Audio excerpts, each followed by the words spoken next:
Welcome once again to Best Practices in TESL, a program devoted to examining teaching and learning contexts in ESL classrooms. We continue our conversation on the ways in which informed practitioners encourage teaching and learning experiences that are positive and fulfilling.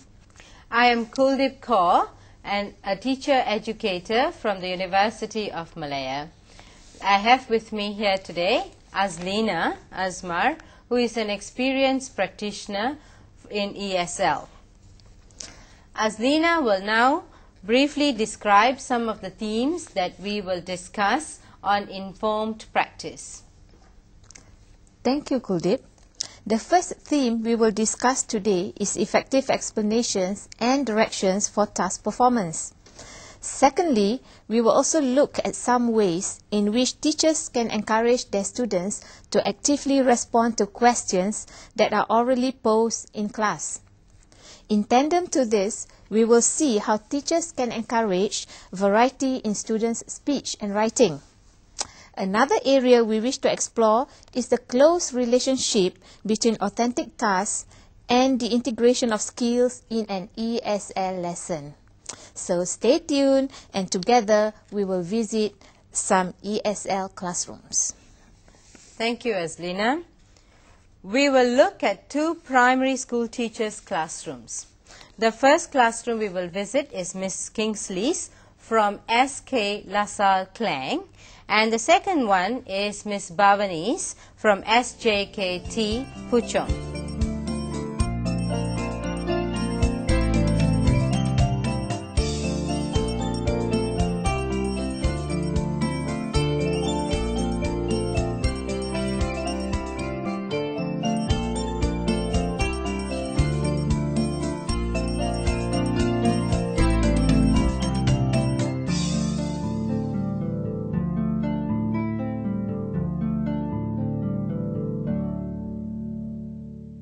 We begin our discussion today by talking about effective explanations and directions that teachers have to give to their students. We are all aware of the need for teachers to give explanations, directions, or instructions that are clear and well articulated. First of all, explanations are a necessary component of best practice. They help learners see the aims of a task and support learners' contributions by defining the parameters of that task. In cases where instructions are not clear to students, the teacher may lose her students' attention, or the two parties may set very different goals for the lesson. Another important aspect of instructions and directions is the point and manner in which they are given. When teachers are ready to give instructions for a task, it is important that they have the students' fullest attention. Also, when directions have been given, it may be useful to encourage questions from the students so that they too may be able to clarify the directions for the task. In relation to this theme, let us now visit Miss Kingsley's class. In a few moments, you will see a classroom session where Miss Kingsley gives oral directions for performing a task on letter writing. You will notice that the class is divided into several groups and two different letter writing tasks are assigned. Let us look at this now. Now I want you to read these sentences. Maybe groups 1, 2, and 3 read the first 4 sentences. Groups 3, 4, and 5 will read the next 4 sentences to just get the flow of the whole letter. Right? When you read, you must read with expression. This is not a sing-song kind of a letter. You are writing a letter to your grandson. So the feelings of the grandma. I want you to read with feelings. Right? Now this time it's a writing task. Groups 4, 5, and 6, you are going to do task A. And task A is the information that is given to you on this sentence cards. You use all the information that is given to you. you're going to write Grandma's letter to Lat in a paragraph. All right? You're going to use your expressions. All right? You're going to use your expressions to do task A. Do you understand? Yes. Now, groups 1, 2, and 3, you're going to have a little bit more challenging. All right? You're going to reply your grandma. All right? So you are going to be Lat. You are going to reply grandma's letter. So what you have got to do is look again at the information that is given, look at the questions that grandma has asked, and your task is to convince your grandma. In whatever way that you're going to do, you're going to convince her that you are not going to be a bad boy. You're not going to be in bad company because your grandma has brought you up well. Now you're going to use expressions on your own to express this letter to your grandma. Do you think you can do that? Yes. Do you think you will be able to do that? Yes. Right. Kuldip, I noticed that Miss Kingsley gave her directions in a calm and natural manner. Yes, she did indeed. And it was obvious that she had thought about what she wanted to say before she gave the directions. And she thought about what she wanted to see in the students' written products. I agree. In all language lessons, teachers try very hard to get the students to contribute ideas to the class. Further, teachers also encourage variety in students' written and spoken responses. Miss Kingsley does this by asking open-ended questions and then encourages several students to answer each question. Let us now see how this teacher does this successfully in her class. How would you communicate with each other these days? All right? There are many ways in which you communicate. Levin? By telephone. By the telephone, yes, that's one way. Paul? By letters. By letters. Arvin? Fax machines. By fax machines, yes. Kunalan? By telephone. By telephone. By the handphone. By handphones.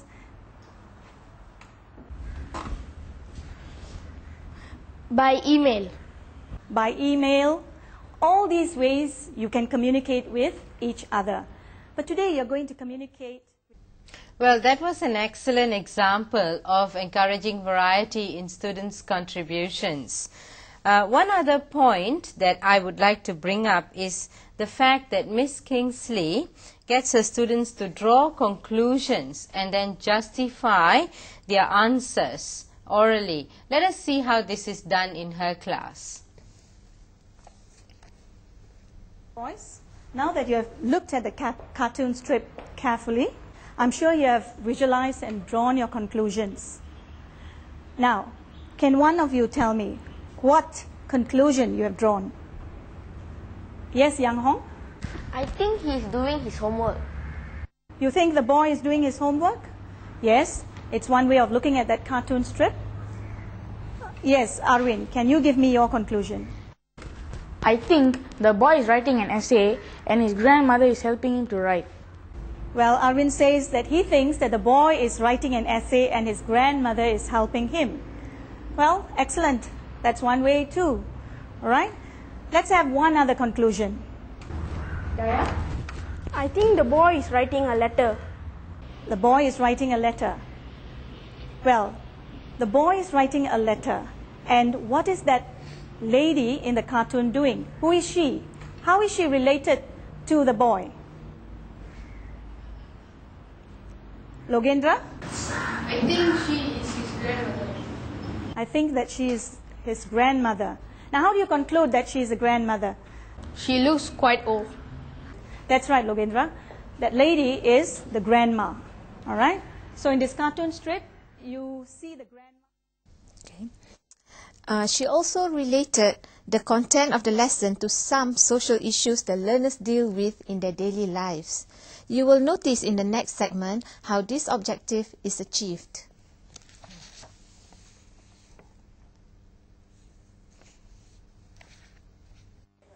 Now, you've come to the end of the lesson. I want you to look at those sentence cards and those cartoons, the cartoon strip, and try to coin a moral value that you have learned from this lesson.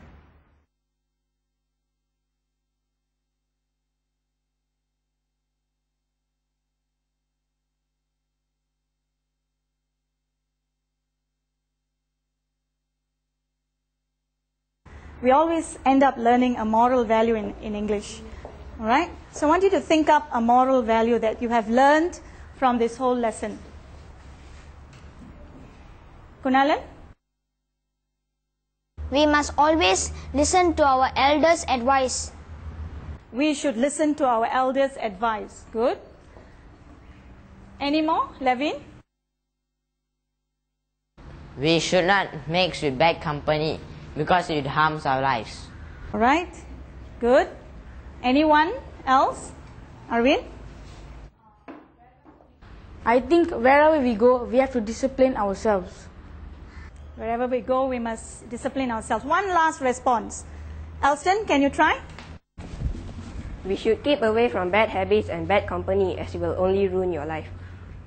We should keep away from bad habits and bad company, as it will only ruin our lives. Ruin our lives means destroy us rather than build us up. All right? So you have learned some good moral values. Kuldeep, I think that was an instance of multiple processing. I liked the way in which the teacher encourages the students to talk about what they are thinking and feeling. It gives one insight into the way in which students are processing the information discussed during the lesson. Yes, that is true. And this brings us to the next part of the lesson, where the students read aloud what they've written and the teacher proceeds to give an oral evaluation of their work. You will see soon that this part of the lesson consolidates the learning from carefully articulated instructions, an opportunity to draw and allow for learners' contributions, as well as from an encouraging response to students' contributions as far as taking a stand and justifying that stand is concerned. Now let us see how this happens and what the students have to say. Well, boys, I'm sure I've given you enough time to write your tasks. Have you finished? Yes. Good. Now I'm going to call a representative from each group. So you're going to come forward and you're going to read your letters. So who's going to come out from the first group? Levin? Come, read your letter.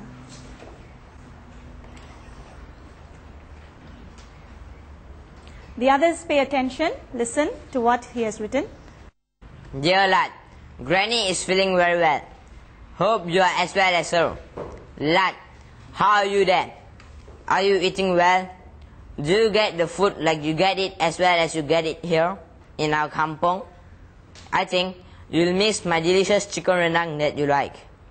Now that you are in the town all by your own, you must beware of pickpockets and strangers. Don't get mixed up with bad company. If you do, they teach you bad habits such as smoking, drinking, and taking drugs. Always remember whatever Granny has said, because it helps you to be a better person. If you don't, I'll skin you alive. Your loving Grandma, Tima. Yes, that was a very good, well-expressed letter. Did you see that he used some of his own words? Beware. All right, and then he says something about the chicken rendang that Granny cooks. All right, so that was very good. Let's hear another response from this group. Arvind, would you come out and read your letter? The others listen. Dear Grandma, I am fine and I am glad to know that you are fine too. Don't worry, Grandma. Although I am on my own, I am always very careful. I do remember the good values you have taught me. The thought of you skinning me alive will definitely keep me away from bad habits. I get quite good food and I'm eating well. But of course, Grandma's food is always and will always remain the best in the whole wide world. Don't worry about me joining bad company and getting mixed up with drugs, drinking alcohol and smoking. I know it will all harm me. I want to be a good student and make you proud of me. Oops, I almost forgot. Please send my love to all at home, especially to my little brother Mud. I have to pen off now as it is getting late. Shall write more in my next letter. Your loving grandson, Lud. Let us now move on to another teacher's classroom. Let us look at how Miss Bhavani encourages her students to take an active role in the lesson. To begin, Miss Bhavani provides the students with a list of written instructions. This is very different from what you saw in Miss Kingsley's class a short while ago, where directions were given orally. Miss Bhavani gives out the written instructions and requests that her students read them and use them as a guideline for her task. Let us look at this part of Miss Bhavani's lesson. Today, we are going to make greeting cards, your own greeting cards. Okay. I will give out the instructions on worksheets. You read the worksheets carefully, then you can make your own cards. All the materials are provided for you. Okay. You can check the materials from the checklist here. Okay. Then you can follow these instructions and start making your own cards. But please follow the instructions. Read the instructions carefully and then you start making your own cards. You see, Kuldeep, students' involvement in the lesson moves on to a different plane. Instead of listening to the teacher's direction, students have to read, analyze, and then follow the directions for making a card. This three-step procedure is useful for getting students to concentrate on the bi-level nature of the task. They read in order to make the card, hence simultaneously involving language and artistic expression in a single task. Thank you, Aslina. Let us move on. Ladies and gentlemen, as most of us are aware, self-evaluations and peer evaluations are a significant part of learning. In Miss Bhavani's class, a checklist is used for this purpose. After making the card, the students take part in a process account, which is a way of rethinking, evaluating and recounting the many procedures that they undertook in order to make the card. What Miss Bhavani does is that she gives them a checklist and then reads aloud each item on the checklist so that students listen and think about how they made their cards. And then she does something else. The students move a step further and write a paragraph on the process account, using the checklist as a guide. This way, they self-evaluate, focus on the process, and use writing as a medium of expression for the recount. And now, let us look at how this happens in Miss Bhavani's class. Okay, now, you have to listen carefully to my questions. Then you just tick your answers here. Okay, class? Now, can you see how many questions are here? How many parts? You have 5 parts, right? Okay. Listen to my questions, then tick the answer. Tick or look at the instructions and follow that. Okay? Question 1. What greeting card did you make? What greeting card did you make?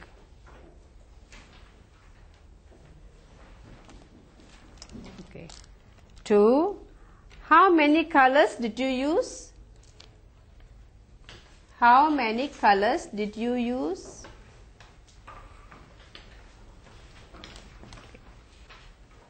Okay. Got that? Question 3. Match the columns. Match column A to column B. Match the festive days in column A to the months in column B.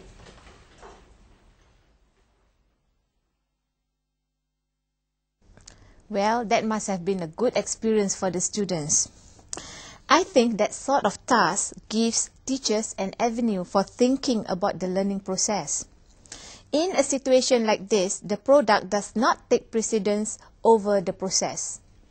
Yes, that was my reading of the situation too. What Bhavani has also achieved is a lesson which sees the successful integration of reading, writing, listening and speaking. During this lesson, students had to read the instructions given on the worksheet.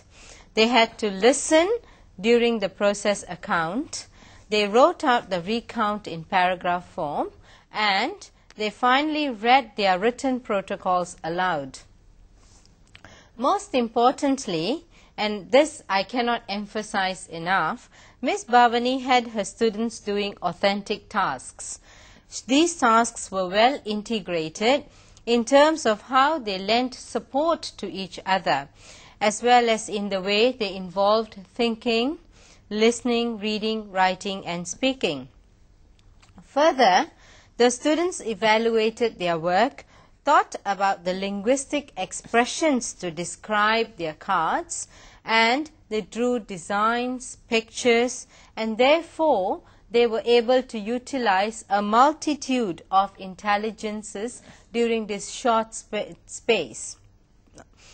Let us now listen to some of these students as they read aloud their work.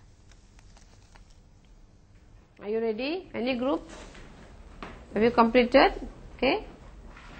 Kalayarasi? Turn loudly. I made a happy birthday card. I used glue, drawing paper, colors, pencil, color paper, ruler and scissors. I used many types of colors such as red, green, purple and blue. I enjoyed English lesson very much. I made a New Year card. I used drawing paper, colors, ruler, pencils, paintbrush, eraser and scissors. I used many types of colors such as orange, blue, green and yellow. I enjoy my art lesson very much.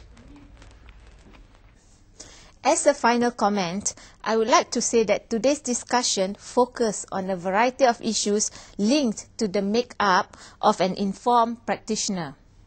I hope you found the discussion useful and will try to uncover new ways of conducting effective lessons in your own classrooms. Thank you for being with us during this episode of Best Practices in Teaching English as a Second Language.